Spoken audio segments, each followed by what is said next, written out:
नमस्कार, image news FM 103.6 को दैनिक कार्यक्रममा हाम्रो नेपाल हामी नेपालीमा यहाँलाई हार्दिक स्वागत छ। कार्यक्रममा हाम्रो नेपाल हामी नेपालीमा हामीले मुलुकका कुरा गर्छौं अनि नागरिकका अधिकार र कर्तव्यका पनि कुरा गर्छौं। सिङ्गो मुलुक केही वर्षदेखि संक्रमणमा छ। मुलुक नै संक्रमणमा भइसकेपछि घर, टोल, समाज र गाउँ पनि संक्रमणमा हुनु स्वाभाविकै हो। मुलुकलाई नै संक्रमणमा लाने काम तपाईँ हामी सडकका नागरिकले गरेनौं र गर्न सक्ने हैसियत पनि राख्दैनौं। सिङ्गो मुलुकलाई संक्रमणमा लानु अथवा संक्रमणमा पार्नु यो जघन्य अपराध पनि हो र यो अपराध नेपाली राजनीतिका लागि अब सामान्य बन्दैछ। मुलुक संक्रमणमा गइसकेपछि, मुलुक संक्रमण अवस्थामा हेलिएपछि त्यसका अनेकन किसिमका बेफाइदाहरू नागरिकले र मुलुकले झेल्नुपर्छ। अहिले हामी झेलिराखेका छौँ।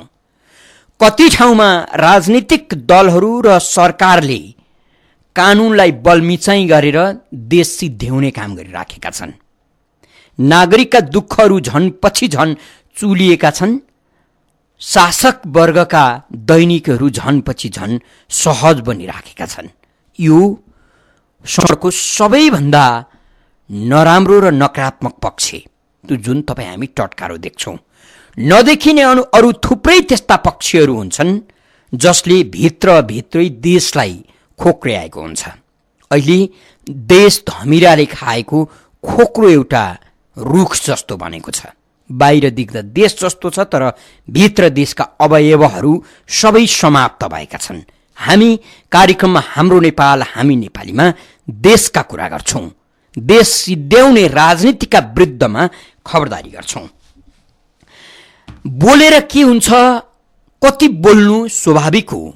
बोल्दा बोल्दा कयौं मान्छेलाई शत्रु बनाइए होला, कयौं दिन तिक्तता भयो होला, जिब्रो तितो जस्तो पनि लागे होला, मन कापे पनि होला। तर बोल्दा त हाकाहाकी भ्रष्टाचारीका विरुद्धमा तपाईँ हामी अनेकन कुरा गरिराखेका छौँ। नागरिकले भ्रष्टाचारीलाई भेटे भने ढुङ्गैले हानेर मार्लान् जस्तो गरिराखेका छौँ, र त भ्रष्टाचार हुन रोकिएको छैन। कानुनलाई मुठीमा च्यापेर मिलीभगतमा देश निल्न छोडिएको छैन। नबोल्ने हो भने होला चाहिँ के? माटो ढुङ्गा पनि सम्भवतः पचाइन्छ होला, खाइन्छ होला, सिद्ध्याइन्छ होला। यसकारण हामी निरन्तर खबरदारी गर्छौँ। खबरदारीले नै एक दिन धुन्धकारीहरूको क्रियाकलाप समाप्त हुन्छ। यस्तै तपाईको खबरदारीले तपाईँ जो देशलाई प्रेम गर्नुहुन्छ, निस्वार्थ भएर तपाईँ देशप्रति समर्पित हुनुहुन्छ, तपाईका कारण अरू धेरै मान्छेहरू जाग्छन्। हिजोको कार्यक्रम सुनिसकेपछि जनगायक रामेशले फोन गर्नुभयो। यो मुलुकमा राजनीतिक परिवर्तन गर्नका लागि, अझ नेपालमा कम्युनिस्ट राजनीतिलाई बलियो बनाउनका लागि, जनजनमा पुर्याउनका लागि रामेशको निकै ठुलो हात छ। भलै आज रामेशले कम्युनिस्ट दलको मात्रै बखान गाउनुहुन्न, देशको बखान गाउनुहुन्छ, नागरिकको चिन्तन गर्नुहुन्छ, र उहाँलाई कम्युनिस्ट राजनीतिले त्यति धेरै सोधखोज गर्दैन होला। नेपाली राजनीतिको सबैभन्दा ठुलो दुर्गुण नै यही हो।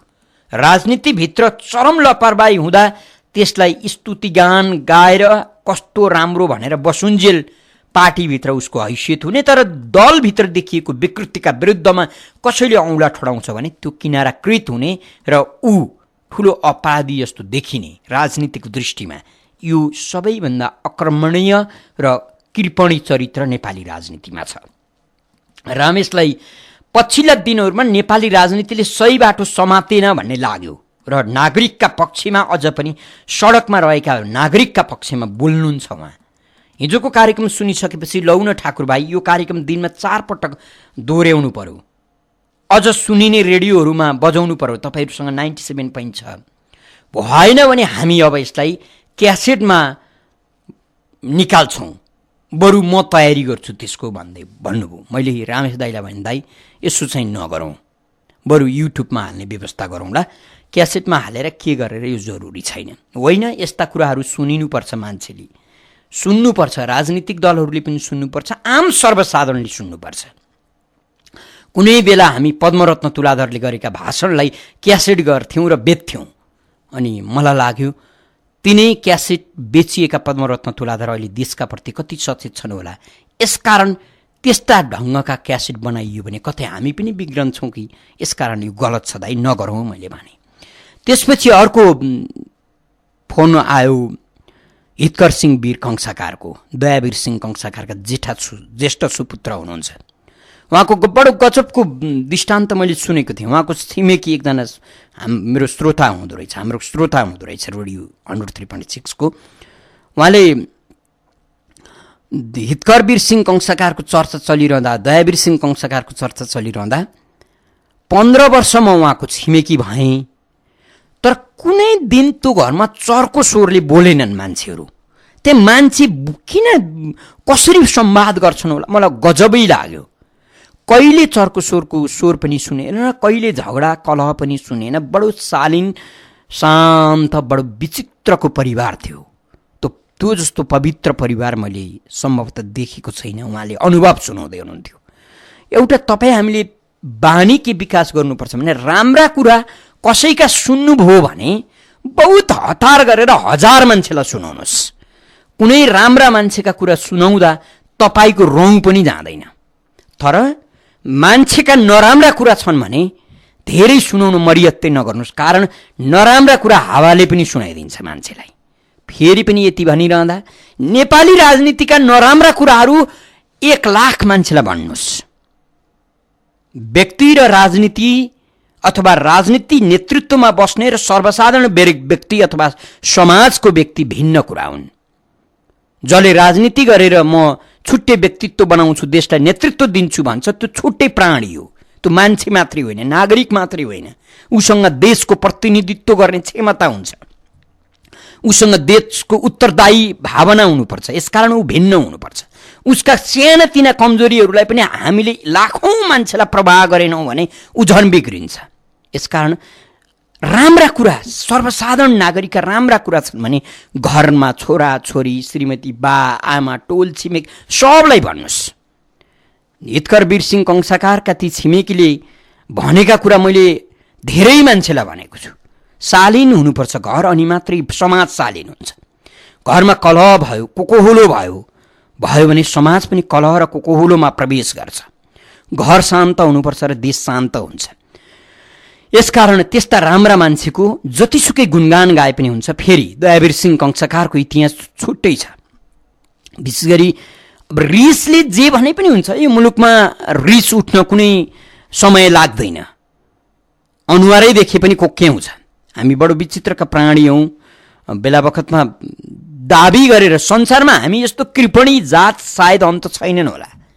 हामी बहुत शालीन शिष्ट भनेर दाबी गरिरहँदा फेरि पनि हाम्रो मन, मस्तिष्क, हाम्रो स्वभाव, हाम्रो चिन्तन कुन चाहिँ रसायनले बनेको छ, बडो विचित्रको कुरा छ। कुनै एउटा वैज्ञानिकलाई पत्ता लगाउन निकै ठुलो हम्मी पर्ने स्थिति छ। त्यति हदसम्मका देशप्रति, नागरिकप्रति, इमान्दारिताप्रति बेइमान गर्छौँ हामी। यसकारण रिस उठ्नेहरू पनि होलान्, तर राजधानीका लागि, काठमाडौँ खाल्डोका लागि र सिङ्गो मुलुकका लागि शिक्षा क्षेत्र र परोपकारका क्षेत्रमा दयावीर सिंह कंसाकारको परिवारको ठुलो देन छ। यसकारण त्यस्ता मान्छेको मुग्ध कण्ठले प्रशंसा गर्दा अरू मान्छेलाई प्रेरणा जाग्न सक्छ। हामी यसकारण पनि कुरा गर्नुपर्छ। हितकरवीर सिंह कंसाकार सरले फोन गर्नुभयो, ठाकुरजी मेरा मनका कुरा गरिरहनु भएको छ, मलाई मैले भन्नुपर्ने कुरा भन्नुभएको छ, हामीले भन्न मिल्दैन, तपाईँले भनिदिनु भएको छ, धन्यवाद। हामीलाई सुन्दै हुनुहुन्छ तपाईँहरूलाई पनि धन्यवाद दिन्छौँ र आभार प्रकट गर्छौँ। स्वार्थ नराखी बोलिसकेपछि देशका नाममा बोलिन्छ, नागरिकका नाममा बोलिन्छ। एउटा सत्य कुरा तपाईँले बुझ्नुहोस्, यो मञ्च सम्भ्रान्तका लागि पनि हो, तर अझ बढी सडकका मान्छेका लागि हो। सडकका मान्छेलाई चाहिन्छ सहारा, अन्यायमा परेका मान्छेलाई चाहिन्छ सहारा, दुःखमा परेका मान्छेलाई चाहिन्छ लौरो। यसकारण हामी जो हाँसिराखेको छ, जो सम्पन्न छ, उसका लागि होइन। यसो भनिरहँदा धनीहरूलाई यो देशले न्याय गरेको छ? कदापि छैन।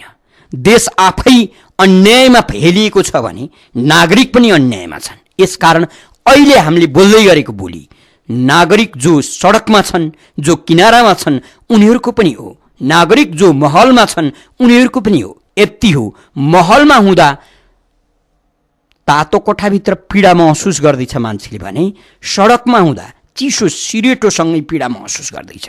देश चलाउनेहरूले हामीलाई दम्स गरिराखेका छन्, टोकिराखेका छन्, हामीमाथि बिख बमन गरिराखेका छन्, देशमाथि बिख बमन गरिराखेका छन्। त्यसको प्रत्यक्ष असर तपाईँ हामीले भोगेका छौँ।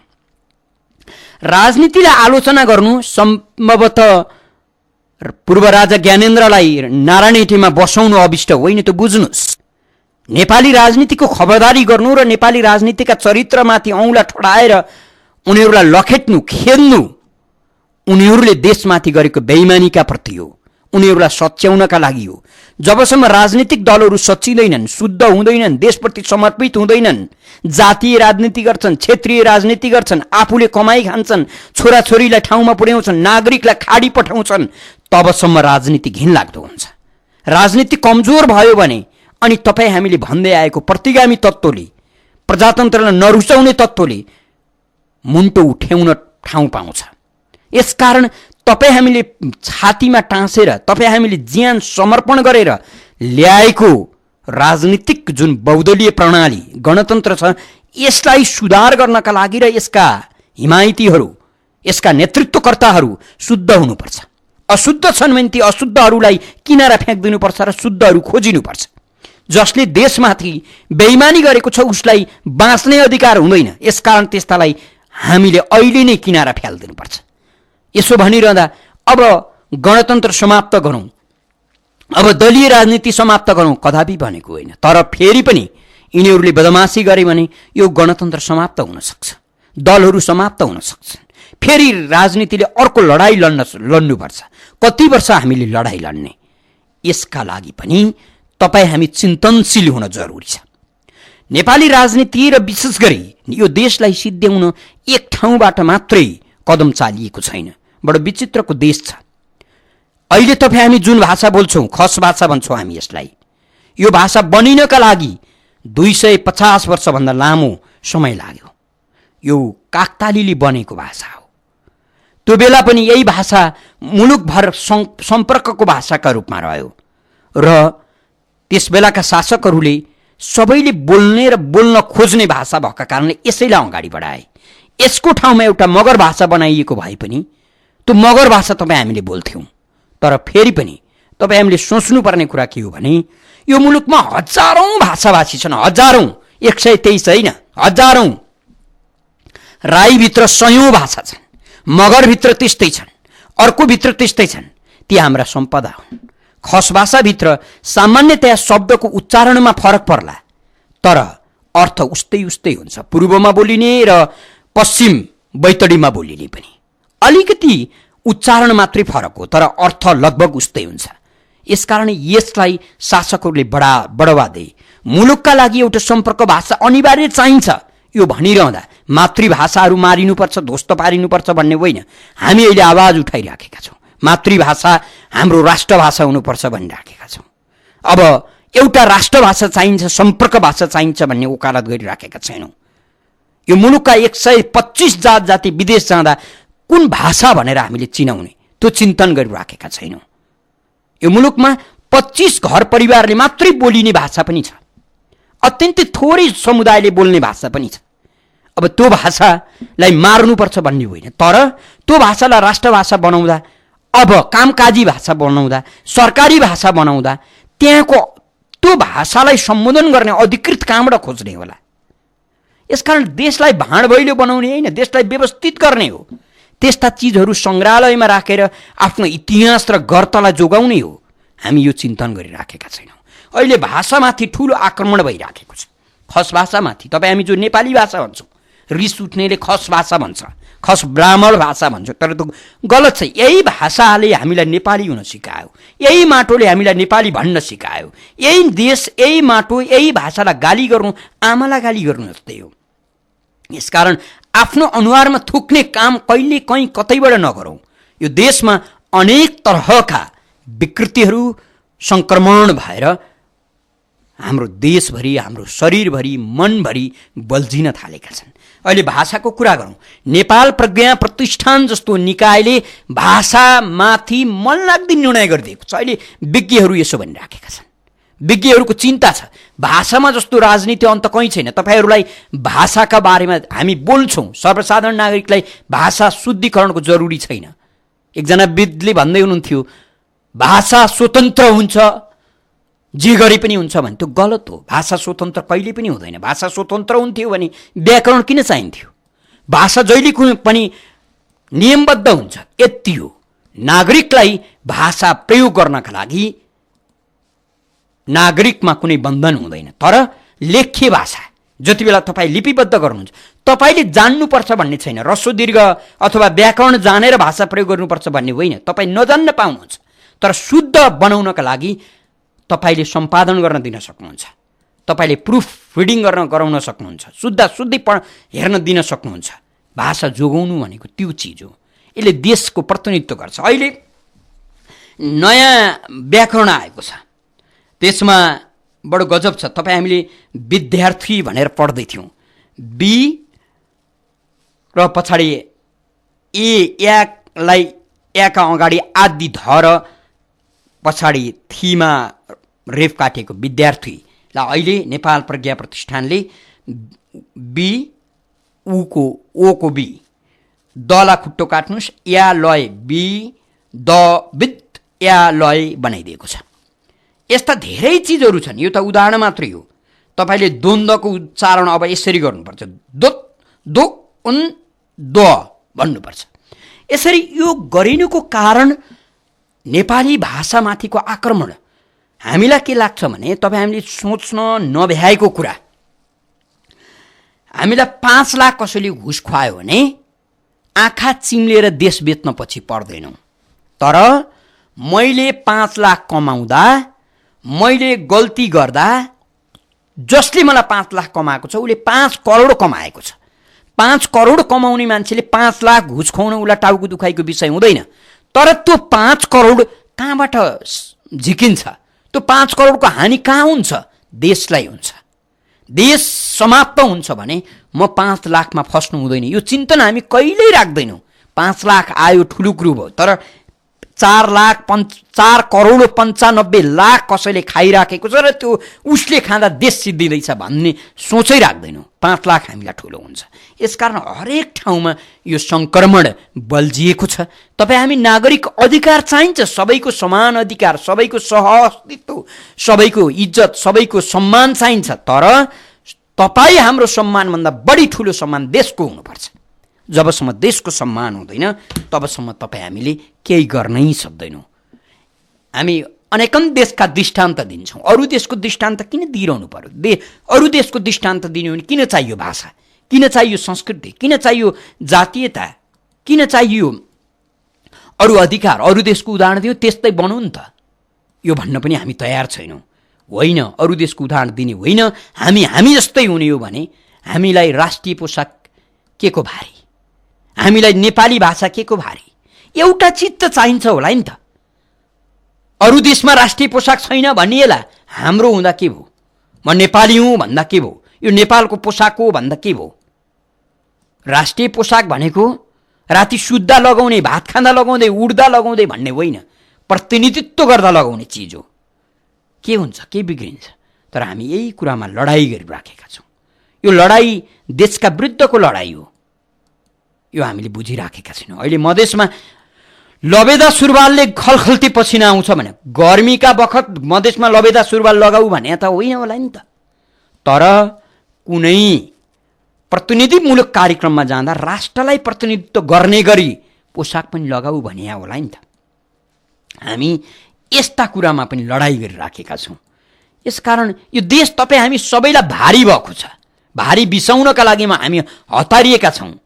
भारी बिसाउँदा कहिलेकाहीँ भारी गुमाउनु पर्छ भनेको कहिलेकाहीँ देश गुमायौँ भने, भाषा गुमाउनु भनेको देश गुमाउनु। अहिले भाषा विज्ञहरू भन्दैछन् अब जुन किसिमको नेपाल प्रज्ञा प्रतिष्ठानबाट अनुमोदित नयाँ व्याकरण छ त्यो व्याकरणले पछि अब कालान्तरमा रोमनमा GHAR लेख्ने त्यो ढङ्गको प्रयास गरिँदैछ। घर नलेख्ने, रोमनमा लेखिदिने, त्यो लेखियो भने भन्ने छन् केही भाषाविदहरूले यो अन्तर्राष्ट्रिय भाषा पनि यो सबैले बुझ्छन् भन्ने छन् र त्यसपछि हाम्रो भाषा समाप्त हुनेछ भन्दैछन्। त्यो भाषा समाप्त हुनु भनेको स्वतः देश समाप्त हुनु हो। तपाईँ यो भाषालाई लिनुहोस्, ग्रहण गर्नुहोस्, नगर्नुहोस्, यो हाम्रो बाध्यता हो। नेपाली भाषा माटोसँग घुलमिल भइसक्यो, बाध्यता हो। कुनै शासकले ठुलो अपराध गरे होला, अब त्यो शासकका कुनै शालिक उखलेर उसलाई फाँसीको फन्दमा लड्काइदिए पनि यो भाषाबाट तपाईँ छुटकारा पाउनुहुन्न। यो काकतालीले यो भाषा आयो, तपाईँलाई बार बार हामीले भनिराखेका छौँ। यो ठाउँमा नेवारी भाषा पनि आउन सक्थ्यो, यो ठाउँमा अर्को कुनै भाषा पनि आउन सक्थ्यो। त्यस बेला सबैभन्दा बढी बोलिने भाषा यसैलाई अगाडि बढाउँ भन्ने लाग्यो शासकहरूलाई। बढाइ एउटा भाषा बनाउनु थियो, मानक भाषा। यो मानक भाषा हो। अब हामी भाषामा अतिक्रमण सहेर बस्न थालिसक्यौँ। हामीलाई बार बार हामी भन्छौँ हामीलाई पीडा, अपहेलना, दुःख, आक्रमण, सङ्क्रमण लुतो जस्तो भयो। मान्छेलाई लुतो कनाउनुमा जति मजा केहीमा पनि छैन। यसकारण हामी लुतो कनाएर बसिराखेका छौँ। कनाउँदा कनाउँदा शरीरबाट रगत बगिसक्छ, पत्तो पाउँदैनौँ। जब त्यो बल्झिन्छ, अत्यन्तै असाध्य रोगमा परिणत हुन्छ, त्यसपछि उपचार गर्न थाल्छौँ, उपचार हुँदैन, हुकुचो भन्छ त्यसलाई। यसकारण यस्ता चिजहरू हामीले त्यागौँ, कम्तीमा देश प्रेममा लागि परौँ भन्ने आग्रह हो। मैले अघि पनि भने भाषामा तपाईँ पारङ्गत हुनुपर्छ भन्ने पटक्कै होइन, तर भाषा प्रेम चाहिन्छ। भाषा शुद्ध बोल्नुपर्छ भन्ने पनि छैन, तर मानक हुनका लागि तपाईँ लिपिबद्ध गर्नु भने तपाईँलाई त्यहाँ शुद्धताको आवश्यकता पर्छ। तर यही शुद्धताको माथि आज आएर लडाइँ हुँदैछ। फुल, तपाईँ हामी दुईवटा शब्द हुन्छ फुलको, हामी अन्डालाई पनि फुल भन्छौँ र फुल्ने सयपत्री फुललाई पनि फुल भन्छौँ। परम्परागत फुलेको फुल जो प्राकृतिक रूपमा फुल छ, फुल हो, त्यसलाई दीर्घ लेखिन्छ र त्यो फुलको माला हुन्छ। अन्डा चाहिँ खाने कुखुराको अन्डा हुन्छ, त्यसलाई रस्सो लेखिन्छ।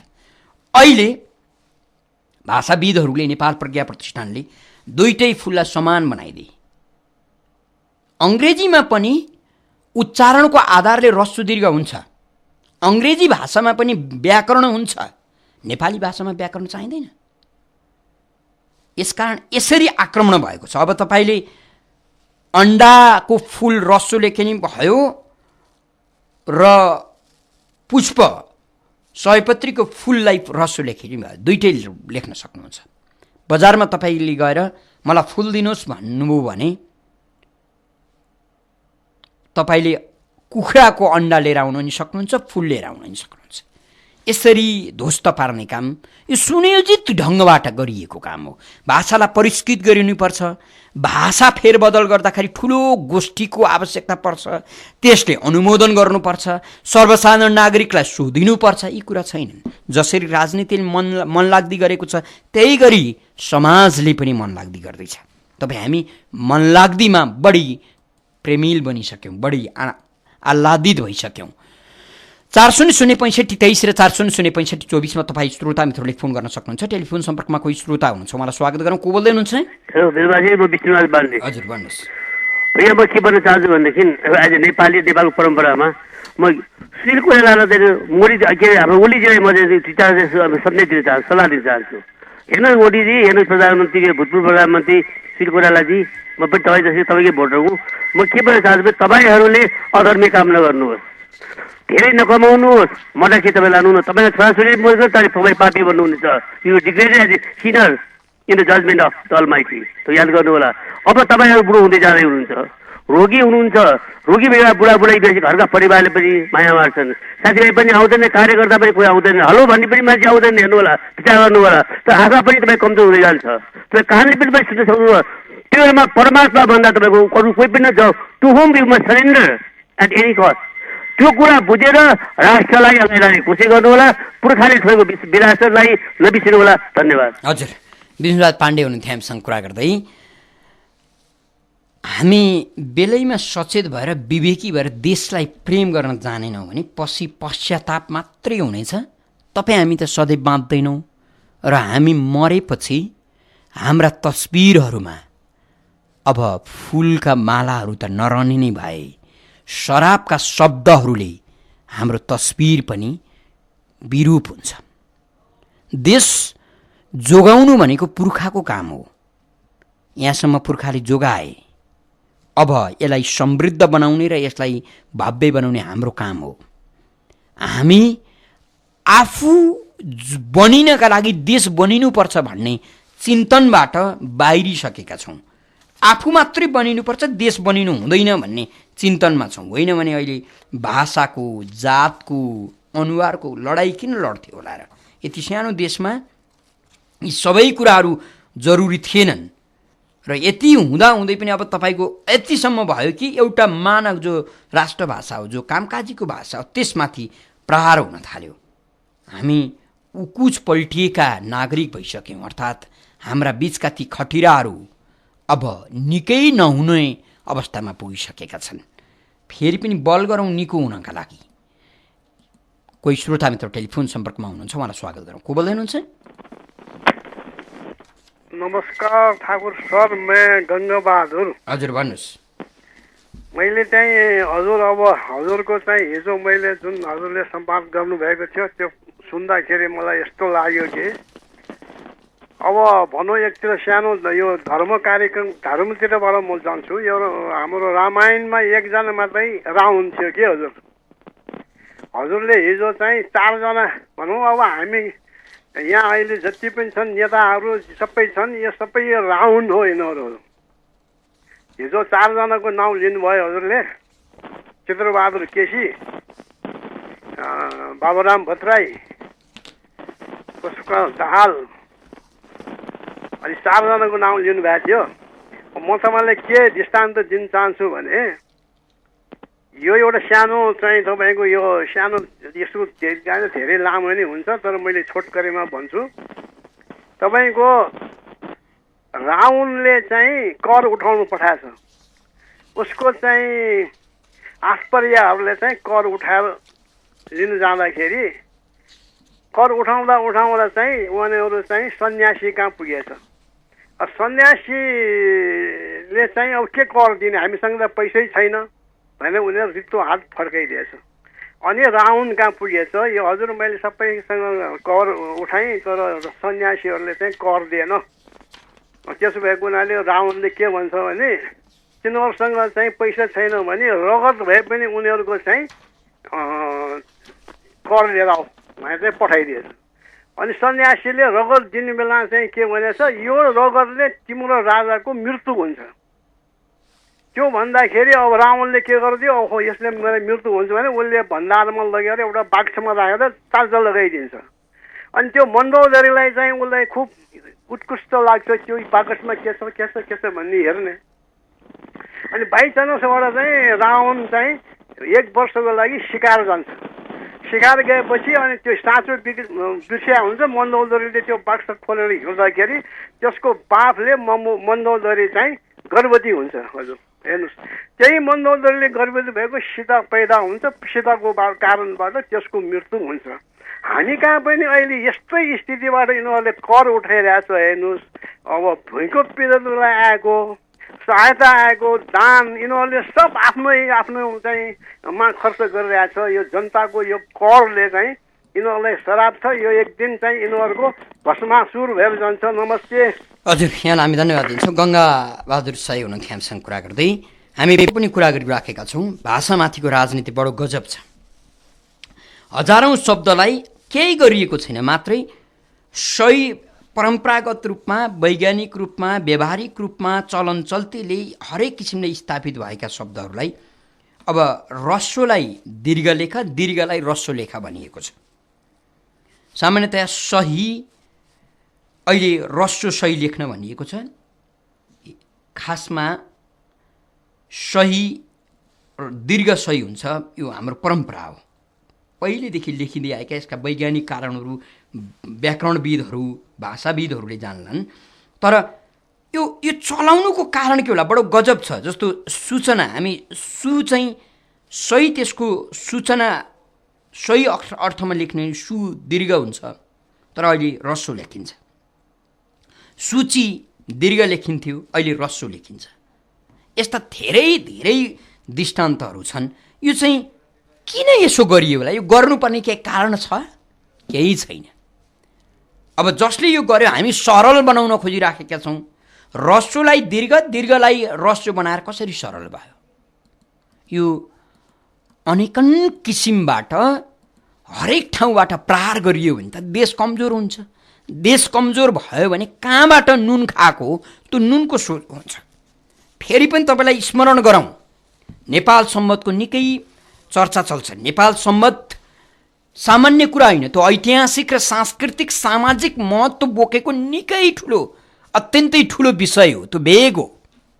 त्यसका बारेमा कुनै एउटा समिति गठन हुन्छ। त्यो समितिले त्यसका बारेमा कति ठुलो अध्ययन पत्र तयार गर्छ होला, शोध ग्रन्थ तयार गर्छ होला। तपाईँलाई पनि लाग्दो यत्रो विषयमा कत्रो अध्ययन गरिनुपर्छ होला, तर त्यो समितिले 1 पेजको अध्ययन प्रतिवेदन तयार गर्छ।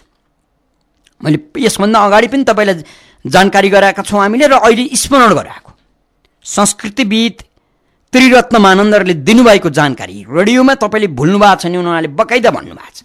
बुँदा नम्बर 1 मा सन् 2015 हामी भन्छौँ नि, यसलाई प्रयोगमा ल्याएसँगै नेपाल सम्बन्ध पनि प्रयोग हुनेछ भनेर लेखिएको छ। अब यो अभिष्ट कहाँको के होला? कहाँको नेपाल सम्बन्ध, कहाँको इस्वी सम्बन्ध? कस्तो गजबको कुरा होला यो! किन विक्रम सम्बन्धमाथि यत्रो हमला भएको होला? करमभङ्गका नाममा जे पनि गर्दा देश सिद्धिन्छ कि सिद्धिँदैन? पानी आइराखेको कुवा, यो पुरानोदेखि राजाकालदेखि पानी आएको यो धाराको पानी शाहहरूले खाएका छन्। अब म यसलाई बन्द गर्छु र अर्को ठाउँमा कुवा खन्छु भनेको जस्तै प्रवृत्ति देखाउनु योभन्दा अपरिपक्व, योभन्दा बेइमानी, योभन्दा बिकाऊ, योभन्दा काइते के हुन सक्छ? हामी यस्तै कर्महरूलाई अनुमोदन गर्दै गइराखेका छौँ र त्यस्तै व्यक्तिहरूलाई पूजा गरिराखेका छौँ। अझै पनि त्यस्ता व्यक्तिहरूको जगजगी समाप्त भएको छैन। तपाईँले केही हप्ता अगाडि पद्मरत्न तुलाधरको समाचार सुन्नुभयो होला, गजब छ। उहाँले भारतीय राजदूतका अगाडि सामुन्ने बसेर चर्को स्वरमा भनिदिनु भयो, भारतले नाकाबन्दी गरेकै छैन। नेपालका सञ्चार माध्यमहरू यसैको कोहलो गर्छन्। उहाँको मात्रै समाचार चुइयो बाहिर। गोप्य कोठामा केही नागरिक अगुवाका मनुवाहरूलाई राखेर भारत नेपाल स्थित भारतीय राजदूतले उनीहरूलाई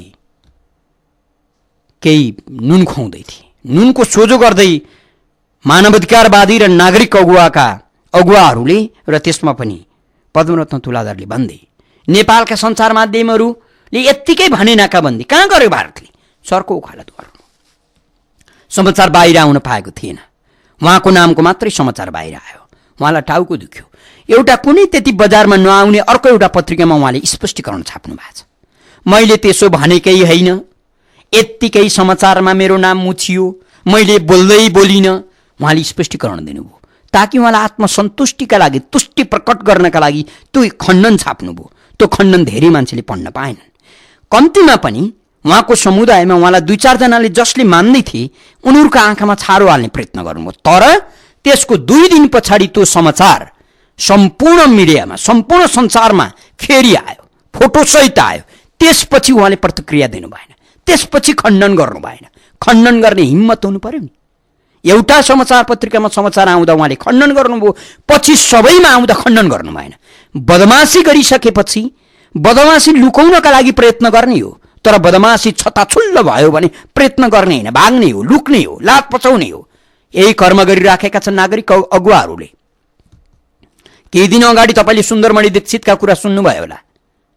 उहाँले दाबीका साथ मैले भनेको हो, राजदूतलाई साक्षी राखेर भारतले नाकाबन्दी गरेको छैन भनेको हो। अनेक कुराहरू सुनाउनु। जानुस् त मधेस कस्तो छ, कसरी स्कटिङमा मान्छे आउँदैछन् भन्नुभयो। मधेसबाट मान्छे नआएका त होइनन्। काँकडभिट्टाबाट काठमाडौँ गाडी आउँछ, नेपालगञ्जबाट काठमाडौँ गाडी आउँछ, तर भारतीय नाकाबाट काठमाडौँमा गाडी किन आउँदैन? नेपाल बन्दै छ, नेपाल ध्वस्त भएको छ अथवा नेपालमा आन्दोलन छ भने किन काँकडभिट्टाबाट गाडी आयो? एकजना श्रोता हुनुहुन्छ, मधेसकै साथी हुनुहुन्छ, उहाँ देवेन्द्रजी हुनुहुन्छ। उहाँले आफ्नो अनुभव सुनाउँदै हुनुहुन्थ्यो। उहाँको नाम देवेन्द्र देव हो, उहाँको नाम चाहिँ देवेन्द्र देवजी सुनाउँदै हुनुहुन्थ्यो। नाक यो स्कटिङ भन्छ, बडो गजबको हाँसो उठ्दो। 2 किलोमिटर अगाडि एउटा गाडी हुन्छ पुलिसको, अनि पछाडि 2 किलोमिटर पछाडि अर्को एउटा पुलिसको गाडी हुन्छ, त्यसलाई स्कटिङ रे। बिचमा आन्दोलनकारीहरूले हान्न चाह्यो भने त जे पनि भइहाल्छ नि। यो नाम मात्रैको के यो यो यो के खालको नाटक मञ्चन हुँदैछ, म दिक्क भइसकेँ भन्दै देवेन्द्र देवजी।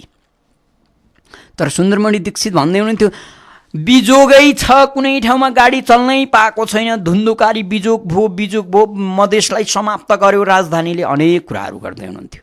अधिकार दिनमा राज्य कन्जुसाई गर्नै हुँदैन, दलहरूले कन्जुसाई गर्नै हुँदैन। यो कुनै एउटा दलको पिताजीले कमाइदिएको देश होइन।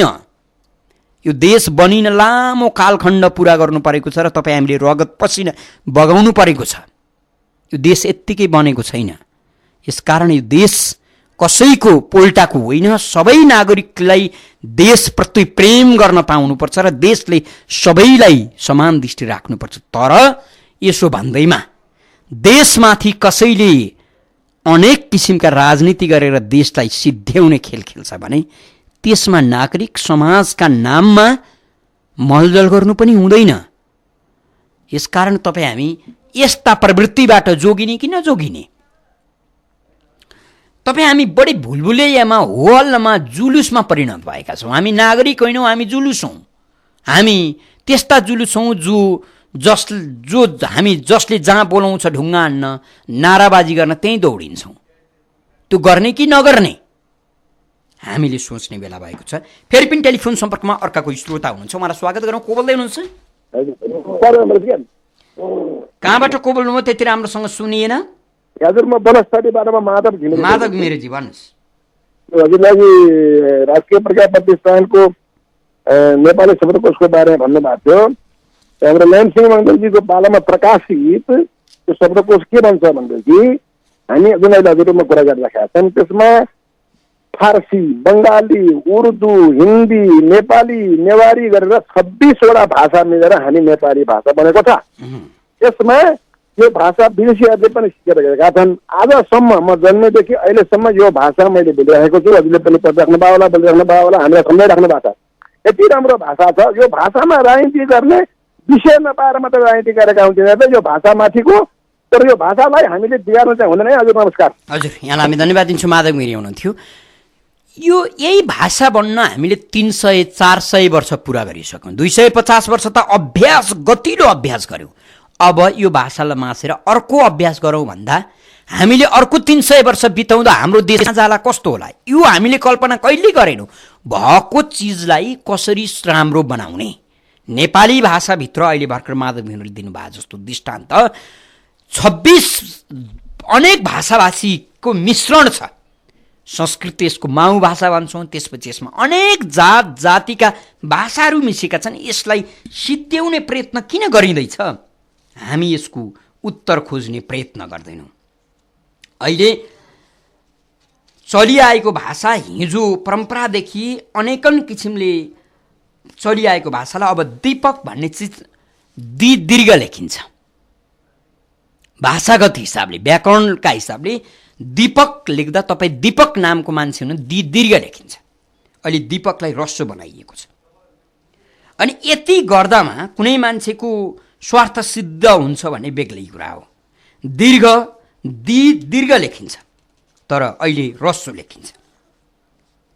यसरी कसरी हुन्छ समाप्त गर्ने, कसरी हुन्छ हो हल्ला मच्याउने, कहीँबाट नुन खाइया छ भने नुनको सोझो गर्ने। नेपाली राजनीतिले जसरी नुनको सोझो गरेको छ त्यसरी आफूले पनि नुनको सोझो गर्नुपर्छ भन्ने प्रवृत्ति राख्ने काम गर्दा देश यो स्थितिमा पुगेको छ। तपाईँलाई अर्को उदाहरण दिउँ। बुद्ध लेख्दा तपाईँ कसरी लेख्नुहुन्छ? तपाईँको मानस पटलमा ब को बु गर्नुभयो, त्यसमा दमा आदि ध लैदिनुभयो। तर अब तपाईँले त्यसो गर्न पाउनुहुन्न। तपाईँले त्यसो गर्नु भने भाषा अशुद्ध लेख्नुहुन्छ। तपाईँ विद्यार्थी हुनुहुन्छ भने त तपाईँको नम्बर काटिन्छ। तपाईँले गर्नुपर्छ के भने ब को बु लेख्नुहुन्छ, द लानुहुन्छ, दैलो द भनेर हामीले पढे जस्तो द लानुहुन्छ र दलाई खुट्टा काट्नुहुन्छ अनि ध लेख्नुहुन्छ। बुद्ध दलाई तपाईँले आधा उच्चारण गर्नु पर्यो। हामीले पहिला धलाई आधा उच्चारण गर्थ्यौँ, बुद्ध भन्थ्यौँ। अब यस्तो ढङ्गको हामीलाई सिकाइँदैछ। यो फेरि पनि म आफै पनि भाषाविद होइन, म आफै पनि व्याकरणको जानिबकार होइन। यो भाषाविद र व्याकरणका वेत्ताहरूको कुरा हो। तर हामीले जान्ने प्रयास गर्नु पर्यो र सर्वसाधारण नागरिकलाई भाषाको शुद्धिकरणको आवश्यक छैन, त्यो स्वत हो। तर फेरि पनि देशका लागि भाषा नियमबद्ध हुन्छ, भाषा अनुशासित हुन्छ, भाषाले देशको अनुहार बोल्छ। त्यसलाई बिगार्ने भत्क्याउने काम कतैबाट भयो भने नागरिकले खबरदारी गर्नुपर्छ। देश जोगाउँ भन्ने अभियान हो यो। देश सङ्क्रमणमा छ, सङ्क्रमणबाट देशलाई माथि उतारौँ, तपाईँ हामी सबैको कर्तव्य हो। कार्यक्रममा हाम्रो नेपाल हामी नेपालीको निर्धारित समय सकिएको छ। कार्यक्रम सुनेर र कार्यक्रममा आफ्नो सहभागिता जनाइदिएर साथ दिनुहुने सम्पूर्ण श्रोता मित्रलाई धेरै धेरै धन्यवाद दिँदै सहकर्मी सुजन गुरुङका साथमा ठाकुर बेलबासी बिदा हुन्छु। नमस्कार।